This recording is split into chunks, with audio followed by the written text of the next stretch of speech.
All right, today was a busy day. I cleared the garage out, cleaned out all the filthy furniture that's brand new and going in. Everything up against the wall here. Here's the dirty water. Dump this out.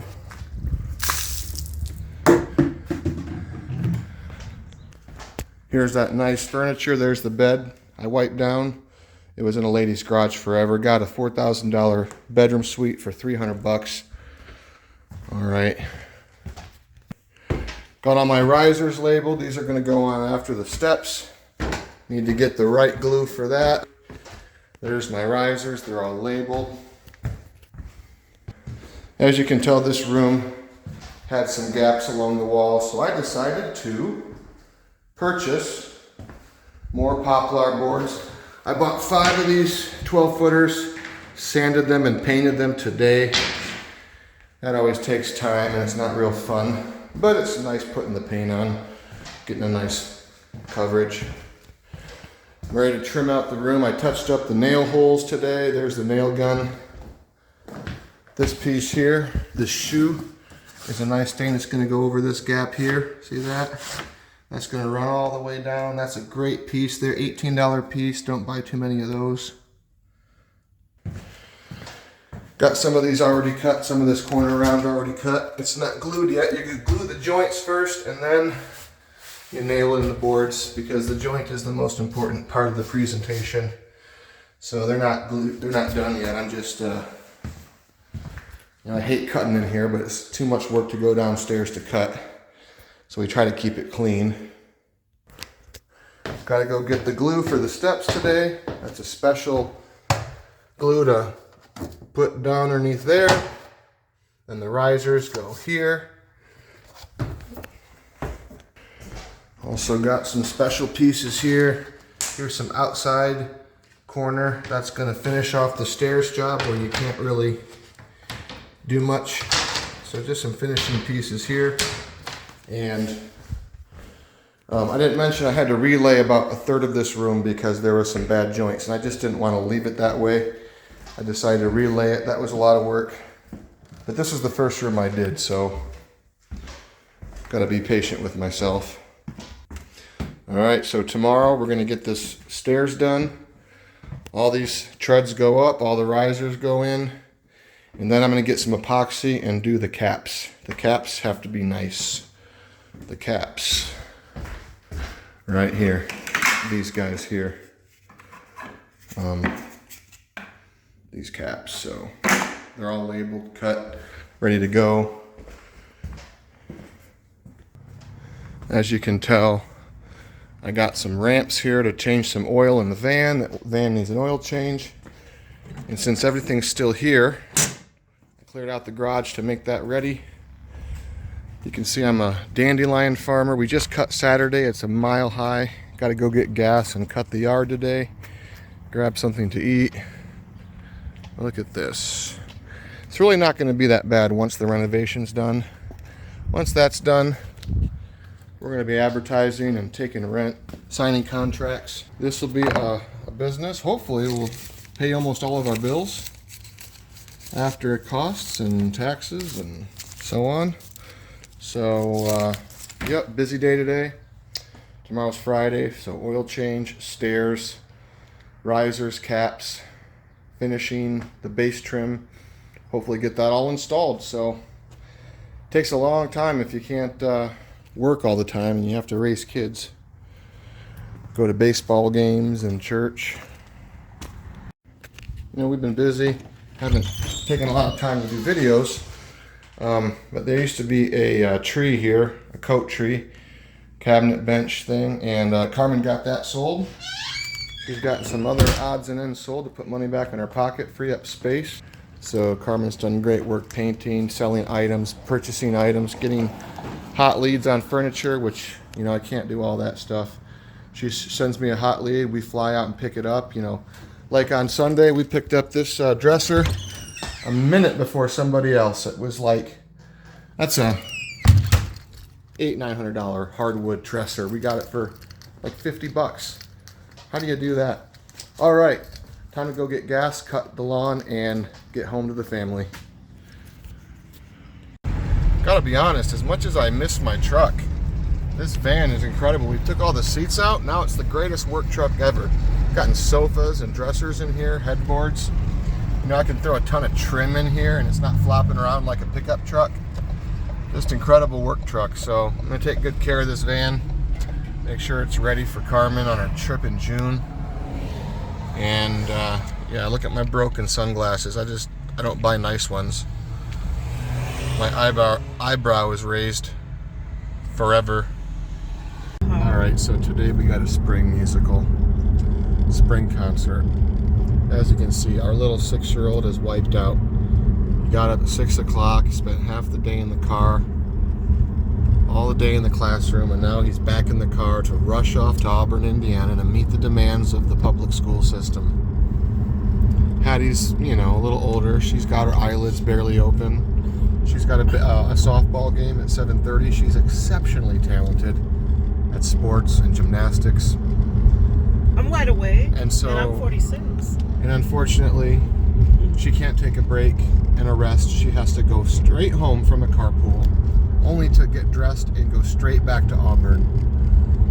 And so, progressive public education, like it or hate it, this is what you do to your children when you settle for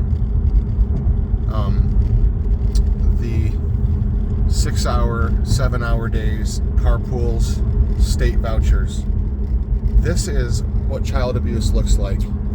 Oh boy. This is implicit child abuse. They're tired. They're overeducated. It's information overload. It's activity overload. It's fundraiser overload. And this is just another day. I'm observing the same things. Wiped out. He is wiped out. During our homeschool year, they were refreshed, energetic, loving life. Loving each other. We had more time. We had, we could think about what we were doing. We could be conscious about our day. We're just slaves in this system. And if you know the story of Carmen's time there, you know, if you know that, it's just more testament to what's broken and wrong with the system. So bye-bye vouchers. We're gonna take this responsibility seriously, and we're going to make the sacrifices necessary. And it's like, I could almost say, hey, let's spend this much time and effort and money and aggravation, but I don't like the educational model. Why would I punish myself and sacrifice for a failed system? I mean, this is the breaking point.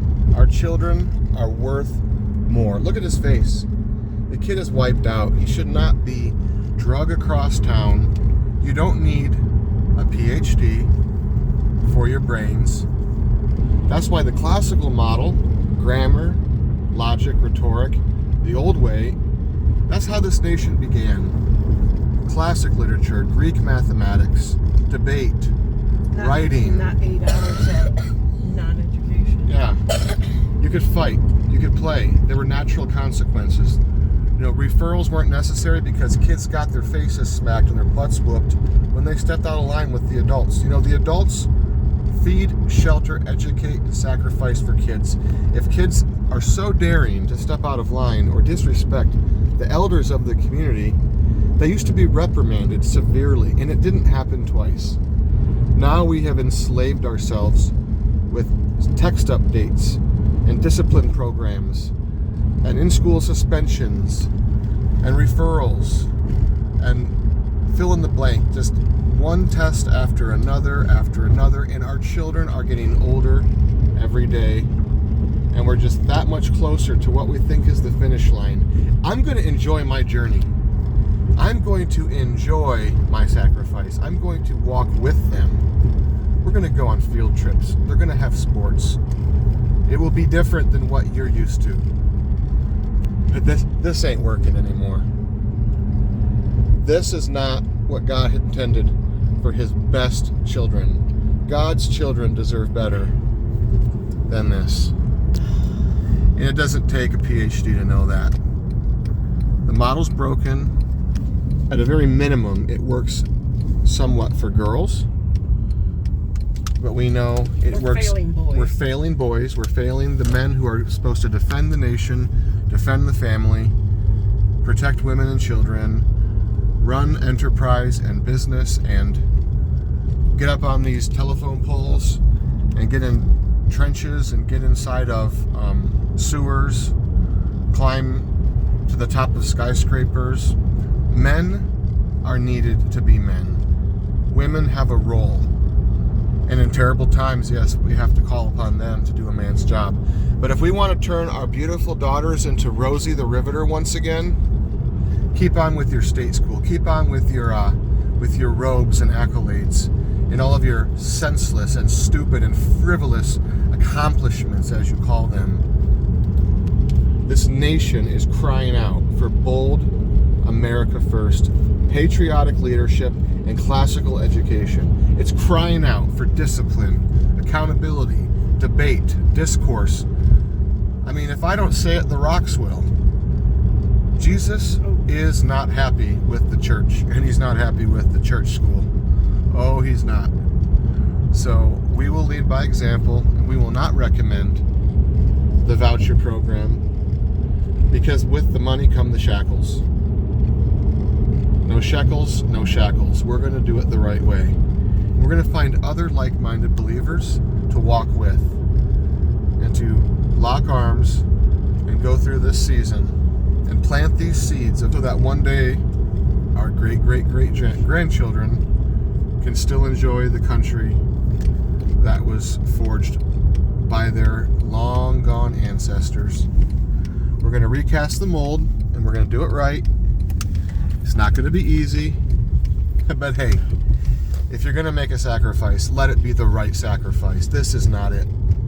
I went all day today, busting my tail, only to fly home, jump in the shower, and then fly back 20 minutes north, so my absolutely wiped out children could be put on a platform and sing for all the grandparents that, probably don't even know how bad it is.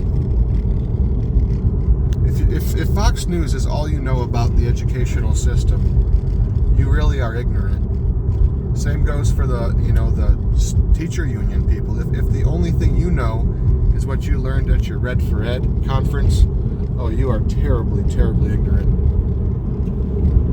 We declare independence from Pharaoh and his pyramid scheme, and we declare dependence on the body of Christ and those who are willing to do this with us. God bless you. Have a great rest of your week and weekend, and be sure to pray about it. There's plenty of schools that are available. You have Streams of Hope, Classical Roots, Chesterton Academy, homeschool co-ops. As far as college preparatory, college is all but dead. All but dead in this nation. It is time to make an exodus and rebuild the promised land.